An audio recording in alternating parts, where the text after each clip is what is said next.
كما يكنينا حجي معلتخا كمزي زصبكا وي زنقسكا زلو وي زوحدكا زلو خوين سمعكا እሱ ጥራሕ ዘይኮነ እቲ ስራሓትካ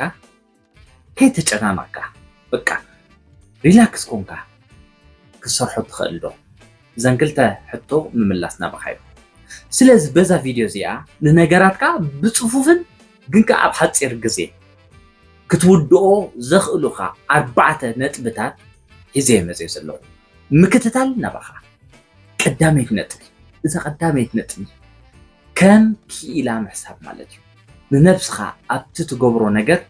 ከም ክኢላ ክትሓስባ ክትክእል ኣለካ ምክንያቱ ስለ ትኽእሎ ጥራሕ ኣብኡ ዘለኻ ብድሕሪኡ እንታይ ግበር መሲልካ ABC ኢልካ ክዝርዝር ክትክእል ኣለካ ማለት እዩ A ኣዝዩ ዘገድሰካ ነገር ማለት እዩ B ከዓኒ ኣገዳሲ ማለት እዩ C ከዓኒ ደሓን ዝኾነ ኣብዲኻኒ ብዙሕ ዘይህውኸካ ነገር ማለት እዩ ስለዚ እዚ ብምግባርካ ነቲ መደባትካ እንታይ ይገብረልካ እዩ ብስርዓት ወይ ከዓ ብፅፉፍ መገዲ ክሰርሖ ይኽእለካ ማለት እዩ ሕጂ ኩሉ ግዜ ዝጨንቀና ነገር እንድሕር ዋላ ኣነ ቅድሚ ሕጂ ዝነበርክዎ ነገር ንድሕሪት ምልስ ኢልካ በቃ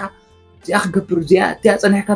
ፀኒሕካ ሽዑ ነገራትካ ሕውሱስ ዝብለካ እሞ ግን ፋሕ ብለካ ማለት እዩ ካብዚ ነገር እዚ ንዝወፀ ኩሉ ኣገባባት ABC ላ ኣብ 3 ነገራት ኣዝዮም ኣገደሲ ዝኾኑ ነገራት በቃ ቀዲመ ንዕኦም ክገብሮም ክኽእል ኣለኒ ማለት እዩ ከምዚ እንዳገበርኩ ክኸይድ ምስ ጀመርኩ ነገራተይ እንዳፀፈፉ ብዙሓት ነገራት ከዓ ንኸዓምም ጀሚረ ማለት እዩ ስለዚ ኣዝዩ ዘገድሰካ መጀመርያ ኣብቲ ኤልካ ኣቐምጦ ንዕኡ ከዓ ግበር መጀመርያ ብድሕሪኡ ካብኡ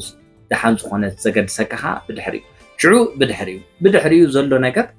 ምናልባት ዋላ ንኻልእ ሰብ ሓላፍነት ክትቦ ትኽእል ኢኻ ተስርሖ ትኽእል ኢኻ ማለት እዩ እታ ካልአይቲ ነጥቢ ማለት እዩ እዛ ካልአይቲ ነጥቢ ኻኒ ሕጊ 2 ደቂቕ ትበሃል ሕጊ 2 ደቂቕ ክንብል ከለና 2 ደቂቕ ወይ ከዓ ካብኡ ንታሕቲ ዝወስዱ ነገራት እንተ ደኣ ሃልዮምኻ ሽዑ ብዙሕ ኣይትሕሰበሎም ብዙሕ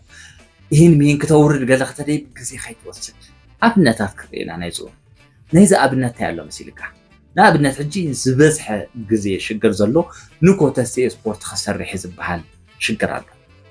ንኮ ክትስእ ከለኻ ካብ ዓራትካ ትሓስብ ከለኻ ወይ ከምዚኣ እንደ ገለገለልካ ክትሓስብ ግዜ ትወስድ ቀልጢፍካ ካብ ዓራትካ ተስኢኻ ኬድካ ገዝካ ብምሕሳብ ጫማኻ እትኸጉየካ ዝኽእል እንድሕር ለቢስካ እዚኣ 2 ደቂቕ ወይ ከዓ ትሕቲኡ ትወስደልካ እሳ ስለ ዝገበርካ ግን ወፂኻ ከም ትጎየ ከተግብረካ ትኽእል እያ ማለት እዩ እሱ ጥራሕ ዘይኮነ መጽሓፍ ምንባብ ክተንብብ እንድሕር መደብ ሃልይካ ቅድሚ ምድቃስካ ዳኻ ክትገብር ዘለካ እታ መጽሓፍ መጀመርያ ከተልዕላ እዩ ዘለካ ደንት ግንፅላ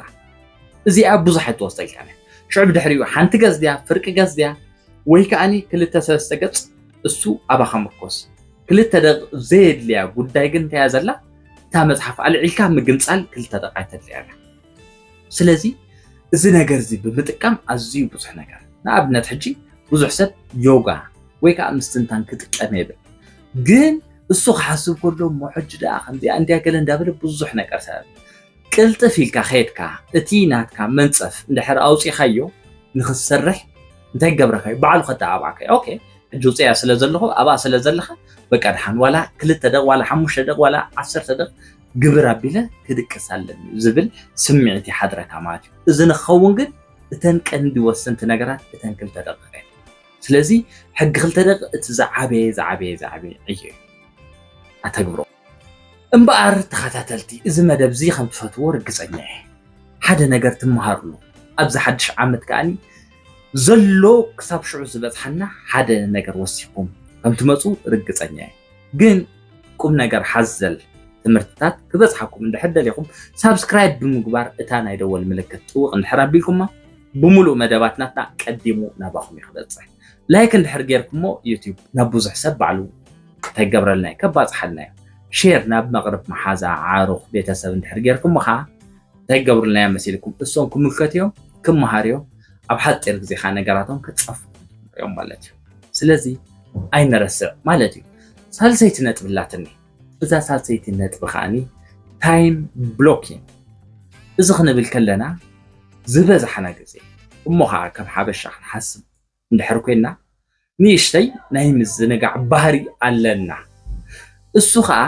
ዘምፅኦ ጠንቂ حنسا بونيلكا ويكاني أول كستيلكا خوف نسبلكا كي ترداكا بوحدو خلت ساعات كوفي خاتبل حموش دق وي 10 دقيقة عرف سبلكا يا معلم سو انتي كتقبر كتقلال لك تايم بلوكين بقى مصحف زنب بلا 30 دقيقة ጸሎት ዝገብረላ 30 دقيقة ስራሕይ ዝዳልወላ 30 دقيقة ኢልካ ኣብተን ግዜቲአን ብምቕማጥ ታይምካ እንታይ ጌርካ ኣለኻ ብሎክ ጌርካ ኣለኻ ማለት እዩ ሶ ኣብቲ ዘድልየካ ንጥፈታት ንኽትገብር እሞኻ ሙሉእ ትኹረት ናትካ ኣብኡ ንኽኸውን ኣዝዩ ይሕግዘካ ማለት እዩ እዚ ብምጥቃም ብዙሕ ነገር ኣነ ዝኸሰብኩን ዝተምሃርኩን ስለ ዝኾነ ርግፀኛየ ታይም ብሎኪንግ ካን ወይ ከዓ ምዕጋት ግዜ ክትጥቀም ክትክእል ኣለካ እንታይ ብምግባር 30 دقيقة ሓንቲ ሰዓት ንሓንቲ ስራሕ ማሃብትካ በቃ ኣብታ ሰዓት እያ እታ ሰዓት ዝመደብካላ ንዓኣ ብምስራሕ ኣብኣ እንድሕር ሰሪሕካ ኣዝዩ ኣዝዩ ኣዝዩ ፅቡቕ ውፅኢት እንዳረኣኻን እስኻ እንዳዓገብካን ክትከይድ ኢኻ ማለት እዩ ራብዓይቲ ነጥቢ ተሪፋትና ኣላ እዛ ራብዓይቲ ነጥቢ እንታይ መሲልካ መቸም ርግፀኛ ኮይነ ትሬኒ ስለ ዘለኻ ካብዚኣ እንታይ ክትወስድ ትኽእል ኢኻ ብምንታይ ትሬኒ ከለኻ ብሞባይልካ ወይ ላፕቶፕካ ወይ ከዓ ስማርት ቴሌቪዥንካ ስማርት ቴሌቪዥን ድሕሪ ኣልያትካ ሞባይል ግድን ክትህልወካ ስለትኽእል እዛ ሞባይልካ እዚኣ ትጥቀመልካ ድያ ዘላ ወይስ ትጥቀመላ